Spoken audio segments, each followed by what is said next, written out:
Assalamualaikum warahmatullahi wabarakatuh. Perkenalkan, nama saya Tiara dengan NPM 2151020112 dari Prodi Perbankan Syariah kelas C, Fakultas Ekonomi dan Bisnis Islam, Universitas Islam Negeri Raden Intan Lampung.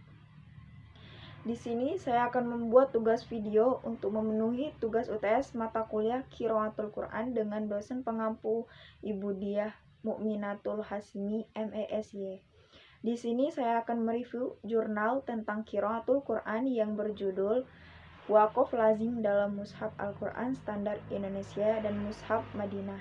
Analisis jumlah, pola penempatan, dan pengaruhnya terhadap penafsiran ayat. Tulisan ini hadir dalam rangka menemukan jawaban ilmiah terhadap pertanyaan utama, bagaimana perbedaan jumlah dan pola penempatan waqaf lazim, serta pengaruhnya terhadap penafsiran antara Mushaf Al-Quran Standar Indonesia dan Mushaf Madinah. Penelitian ini menggunakan metode komparatif analisis, yakni membandingkan perbedaan dua kelompok atau lebih dari suatu variabel tertentu. Dalam kasus ini adalah membandingkan perbedaan penempatan waqaf lazim antara Mushaf Indonesia dan Mushaf Madinah. Setelah dibandingkan secara utuh, kemudian dianalisis secara mendalam tentang sebab akibat dan faktor yang mempengaruhi terjadinya perbedaan tersebut terhadap penafsiran ayat. Ada beberapa poin yang dapat ditarik. Terdapat 86 tempat waqaf lazim yang ada dalam Mushaf Al-Quran Standar Indonesia, 53 tempat di tengah ayat, dan 33 tempat di akhir. Sedangkan dalam Mushaf Madinah terdapat 22 ayat yang ditandai dengan waqaf lazim, semuanya berupa di tengah ayat. Perbedaan ini berawal dari pola penempatan waqaf lazim yang berbeda, yang dianalisis berdasarkan pemahaman gramatika dan pemaknaan. Pemilihan suatu waqaf lazim ini tidak bisa dipisahkan dari kecenderungan penafsiran ayat yang diinginkan oleh suatu mushaf. Setelah diteliti dan faktor utama internal dan eksternal yang sangat berperan dalam mempengaruhi terjadi. Secara bahasa, waqaf lazim bermakna wajib atau harus berhenti, sehingga ketika bertemu dengan waqaf ini yang disimbolkan dengan tanda mim dalam mushaf, berarti maksud dan makna suatu ayat telah sempurna.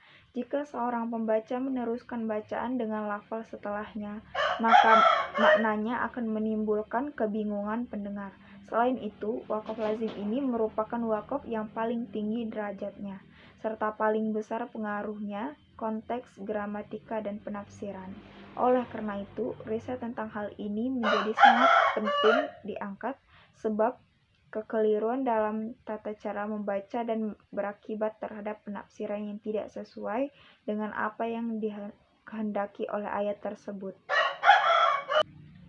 Tulisan ini menemukan sebanyak 86 tempat waqaf lazim yang ada dalam Mushaf Al-Quran Standar Indonesia, yang terdiri dari 53 tempat di tengah ayat dan 33 tempat di akhir ayat. Sedangkan dalam Mushaf Madinah terdapat 22 ayat yang ditandai dengan waqaf lazim, semuanya berada di tengah ayat. Jumlah waqaf lazim dalam Mushaf Madinah ini kurang lebih hanya 1/4 dari total waqaf lazim dalam Mushaf Al-Quran Standar Indonesia. Perbedaan dalam hal pola atau bentuk penempatan waqaf lazim dalam Mushaf Al-Quran Standar Indonesia dan Mushaf Madinah tersebut dapat disimpulkan menjadi 6 variabel. Dari 6 variabel inilah dapat dianalisis bagaimana pengaruh waqaf lazim dalam suatu mushaf terhadap pemahaman gramatika dan penafsiran ayat antara kedua mushaf yang diteliti. Pemilihan suatu waqaf lazim tentunya tidak bisa dipisahkan dari kecenderungan makna atau penafsiran ayat yang diinginkan oleh suatu mushaf yang berbeda dengan lainnya. Selain itu, perbedaan sudut pandang suatu tafsir akan menimbulkan implikasi adanya perbedaan jenis dan hukum waqaf dalam Al-Quran. terdapat dua faktor internal dan eksternal yang sangat mempengaruhi terjadinya perbedaan dalam menentukan wakaf lazim antar kedua mushaf Al-Quran. Sekian video review jurnal dari saya. Terima kasih yang sudah menonton. Wassalamualaikum warahmatullahi wabarakatuh.